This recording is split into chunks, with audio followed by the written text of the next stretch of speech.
Welcome to the Fitness Beginner Podcast, where we help you take the first steps on your fitness journey. Whether you're new to working out or you're looking to get back into it, we've got you covered with tips, tricks, and inspiration to help you reach your goals. So grab your workout gear and let's get started. All right, and we are live. Welcome back with Murphy Mac to another episode of the Fitness Beginner Podcast. It's Monday. Hope y'all had a great day today, and I hope y'all have a good rest of your week. Do something positive, work towards your goals, go get after it. Don't make no excuses. The year's almost over. It's December 2023. So what you gonna do before the new year starts? What you gonna do? I know everybody got big goals for the new year, New Year's resolutions, new year, new me. But hey, why wait a whole nother month to start something new? Guess what? You can start today. You don't have to wait until January 1st. So what you waiting on? Go get it. Today's podcast is about fitness slang, fitness lingo that I think all beginners need to learn. They need to know to help them feel more educated in the gym, like to help them feel like they know what's going on, like they're not clueless in there. These few little slang terms I got will help you feel more confident in the gym, help you know what you're talking about, especially if you're working out with a partner or you're working out with a stranger, or like you're working out in there with somebody else. It's gonna be good at these few little terms, understand what they mean, because they're not necessarily terms you would use in your normal everyday life. So I got like 10 or 11 of them, pretty basic, pretty simple ones. If you've ever worked out before, you probably already know these, but we're gonna run through them just in case y'all don't. So hopefully y'all learn something new. Hope y'all learn one of these that are new, that you can use them in your own fitness journey. But before, y'all know I got to update you about myself. Not much new going on. I actually did start using a new fitness app. So it's called Boost Camp. It's a free app. They got little free training programs on there that you can use. And the one I'm using now it's like an Arnold Schwarzenegger workout, 6 days a week. One day is chest and back. The next day is shoulder and arms. And then the next day is legs. And then you repeat that twice. So it's a 6 day a week workout. And that's what I'm doing right now. I just want to do something different. I used to do push-pull legs. That's what I'm used to. But I just want to change it up and do something different. That way I'm just not getting stuck in a rut doing the same thing over and over again. I want to switch it up, follow a strict routine. And I'm really trying to put some more strength on. I lost a lot of strength during the Ironman training. So I want to don't necessarily want to put on a bunch of weight. I do want to put on a little bit more weight, but I really want to focus on putting on some strength. So that's kind of why I decided to follow this training program. And it's 16 weeks, I think. I'm going to do it. And then after that, we'll readjust and do something different. But until then, we're going to stick to it. Hey, and then the app's free. So if you want to try it out. It's called Boost Camp, like BOOSTCAMP. It does have a paid version where you can have a little bit more options, customize it a little more. But if you just want something free, hey, check it out. It's a great resource. They got free stuff on there to use. If you have no clue where to start, I highly suggest it. It'll give you some good workouts to do, a good starting point. So yeah, y'all give it a try. Enough about that. Let's hop into the podcast topic for today. I want to emphasize the importance of learning these slang terms because they'll help you feel more confident in your gym experience. Like I said, these are only a few. There's very many slang terms. I'll never be able to cover all, but we're going to go over the basics today. And I kind of have them broken up into different segments. And the first segment is just gym etiquette.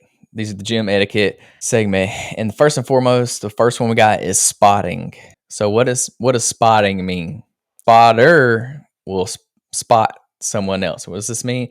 It means that you're helping someone else perform a lift on a lift that they may not be able to lead by themselves. So for example, the easiest thing to do is just use the bench press for an example. So if you're bench pressing a weight, say you want to do a set of 10 reps. If you don't think you can get all 10 reps yourself, like confidently, you're going to ask somebody to spot you. So what does that? Spotting means you'll stand behind them. And if they get stuck lifting the bar, like if they can't lift it up all the way, you'll help them lift it up to get it up all the way. You don't just want to pick up the weight all the way and rack it. You want to give them just a little boost, just a little of help. and this will help them get it up all the way. You don't want to pull the bar up because then they're not getting the benefit of that overload that they're putting on their muscles. You just want to help them just a little bit. That way they can get it up and they don't get stuck. Because if you're bench pressing and you can't lift the weight up, you'll literally get stuck under the bar and then somebody will have to come pull it off of you because you won't be able to get out. And then you can pretty much spot on any lift. It's just assisting somebody in the lift where they can get a full rep in instead of having to cut the reps short. That's what they mean by spotting. Next is re-racking. What does re-racking mean? This deals with when you're dealing with free weights. This basically just means put the weight back where you got it from. Most racks will have pegs that you can put the weights on. So when you get done with whatever you're doing, put the weights back on the rack, back on the shelf or wherever your gym stores them. Some gyms will have a weight rack, like a weight stack, where it's just weights on there. And then a lot of gym equipment will have places built into the gym equipment where you can put the weights at. So like on the back of the equipment, normally there will be some kind of peg you can put the weight on. So what you want to do is when you get done with your lift, you got to re-rack your weights, put them back in the rack where you got them from. Clean up after you. Don't leave all the weight on the bar. Don't be that guy. I used to be that guy. I'm not going to lie. And I feel bad about it now. And now I will never not re-rack my weights. Like I used to, when I get done with, say, the bench press, we use it again. When I get done with my bench press, I would just leave the weight on there for the next person to unrack it, to put whatever weight they on there, to put whatever weight on the bar. But I don't know why I used to do this, honestly. I was just lazy, but I don't do this anymore. I don't know what made me change, but I guess because I got tired of other people doing it to me. So it made me realize, hey, I'm doing the same thing, so I'm not going to do this anymore. So re-rack your weight. Nobody likes somebody that just leaves weight on the bar or on the machine, or even the worst. The one thing that gets me the worst is when people leave weight on the floor. Do not leave your weights on the floor. You don't leave stuff on the floor around your house. Like, you'd be mad if I come in your house and just left my shoes in the middle of your living room. Well, don't do that at the gym. Don't just leave weights on the floor. Don't leave the dumbbells on the floor. Put the dumbbells back in the rack where you got them from. Whatever equipment you use, no matter what it is, put it back where you got it from. And if it wasn't in the right spot when you got it, you know where that equipment goes. Put it back in its correct place where it goes. It's my biggest pet peeve to see weights on the floor. Like, I can't stand that. One, it's a safety hazard. And two, it just looks bad. Like, you wasn't raised in a barn. Put your stuff back where you got it from. It's not that hard to re-rack. If you got the weight off the rack, I guarantee you can put it back on the rack. Like, it's not that hard. So those are just two gym etiquette terms. Now we're going to talk about some core concepts that you need to know. So these are very basic. But first we have rep, we have set, and we have form. So what is a rep? A rep is short for repetition. A repetition literally just means doing an exercise one time. So bench press, if you're holding the bar, you unrack the weight, the bar to your chest, and then you extend the bar back out till your arms are fully extended. That's one rep. So I think it's pretty self-explanatory what a rep is. Doing one repetition of whatever exercise you're doing, that's a rep. Next, we have a set. So sets are, say, for example, you do 10 reps. Well, when you get done with those 10 reps, that would equal one set. So you want to do, for example, 3 sets of 10 reps. So that would be 30 reps total. So a set is just how many separate times you're going to do that exercise. Say you may only be doing 5 reps per set. So if you did 3 sets of 5, then that would only be 15 reps total. So a set is how many reps you're going to do at a given time. And then you would take a break. You would do 10 reps, stop, take a break, and then you would continue to do 10 more reps. Those would be 2 different sets. So your reps make up your sets. And the next one is form. So what is form?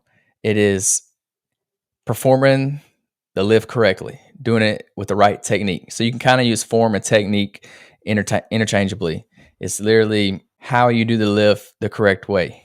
So every lift has a correct form, it has a correct technique, and you want to make sure you're doing it right, because if not, you can hurt yourself. You can get injured very easily, especially if you're lifting a lot of weight.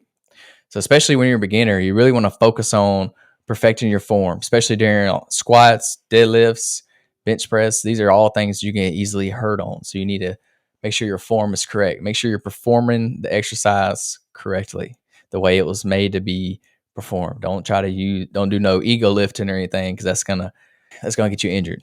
And I just used another slang term without even realizing it. I said ego lifting. So while we're at it, I'll tell you what ego lifting is. It's basically lifting more weight than what you actually can.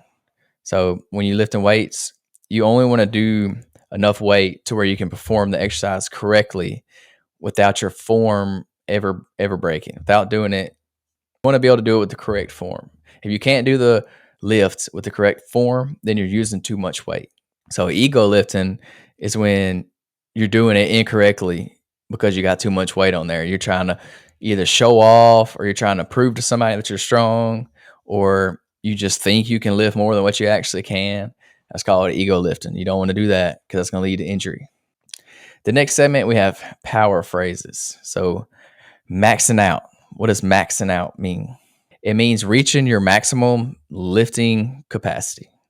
So most of the time when people do maxes or maxing out, they're really referring to doing a 1 rep max. So this would be the absolute most amount of weight you could lift one time. You could do it for 1 rep. That would be your 1 rep max. That would be you maxing out.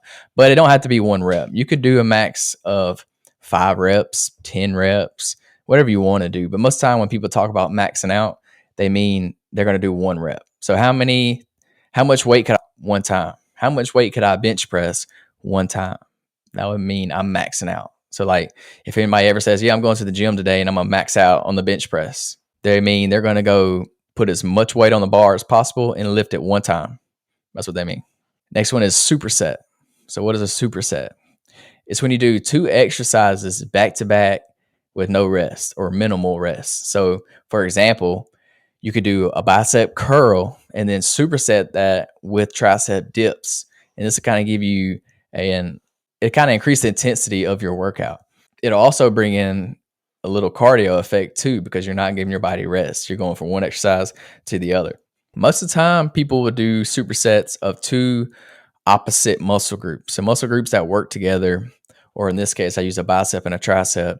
So that's both your arm muscles. But some people will superset like back and biceps, or they'll superset chest and tries, or shoulders and tries. Those superset muscles that work with each other. But at the same time, or another time, they will use, I can't, it's not coming out my mouth today. Another time to use a superset is when you want to put more emphasis on one muscle group. So you could superset 2 different exercises on the same exact muscle group. So for example, I could do a flat bench press and then I could go straight into an incline bench press. So that way I'm working my chest, but I'm working 2 different parts of my chest. So it puts more of emphasis on your chest. So it makes the workout harder. So you can also do it with the same muscle group. It just depends on what you're trying to do. You can do it both ways.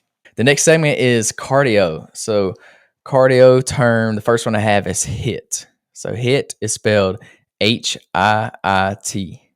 There's 2 I's in there. It stands for high intensity interval training. So what is HIIT training?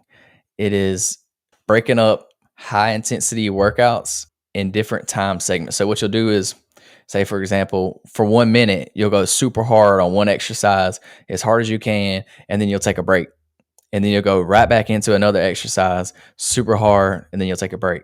So it's like you're doing intervals, but one interval will be super high intensity and the next interval will be low intensity. And most of the time when you see HIIT training, it's done in group classes. Like you do it with a partner, or you do it in a group setting. I'm going to do a HIIT training by yourself. I mean, you can, but it's a lot easier and a lot more motivating. We have a coach pushing you. You have somebody there. And normally these are done in group settings. So that's HIIT training. A lot of people use this for cardio, but it can be used to build muscle too. But if you really want to build muscle, I wouldn't bank on using HIIT training. I would think of HIIT training more of cardio-based training, because you're going to be out of breath when you're doing HIIT training because it's super high intensity. And the next one is steady state. So what does steady state mean? So think of walking, think of running when you just hold one pace. So holding one pace for an extended period of time. So steady state and hit training are kind of the opposites. So hit training, you're going to go super hard and then super easy, and then super hard and then super easy. With steady state cardio, you're going to hold the same pace the whole time. So say you're running and you're going to hold a 8-minute mile pace, and you'll just hold that the whole entire time you run. Or if you're walking on the treadmill, you'll put the treadmill on a 3 speed, and you'll just walk at that same speed the whole time. You never use any intervals. You don't go up, you don't go down. You just hold a steady pace the whole time. That's steady state cardio. This can be good for like extended fat burning sessions. So if you want to run for an hour, you probably have to do a steady state run. You're not going to do super high intensity run if you want to do a long extended fat burning session.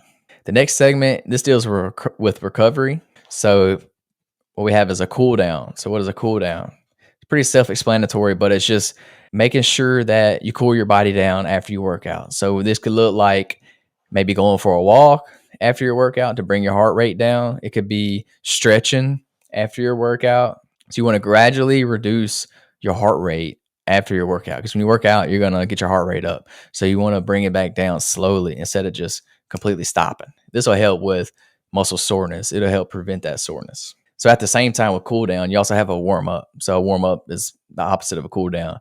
At the beginning of your workout, you want to warm up. You want to get your heart rate up, get your blood pumping, kind of get you energized a little bit to get you going. And this also help prevent you're kind of stretching your body out, getting your body ready for the workout. So warm up and cool down, they're opposites of each other. They go hand in hand. And the next one is foam rolling. So what does foam rolling mean? This means rolling your muscle out with basically it's like a little roller. And you use it to roll your muscles out for they call it myofascial release. That's a hard word to say. Myofascial release. Yeah. So it's basically, they make different kinds of rollers, but think of like a styrofoam cylinder, and you roll it across your muscles. Or a lot of times you put it on the ground and you roll your body across the top of it. And this will help with soreness in your muscles. You want to do this. Some people do it before to kind of loosen up their muscles and stretch out and get loose, but it's really good for after to help prevent soreness in your muscles. You want to incorporate that in your routine. This will help with flexibility as well. You can also think of foam rolling as like those muscle massaging guns that vibrate real hard that y'all see everywhere nowadays.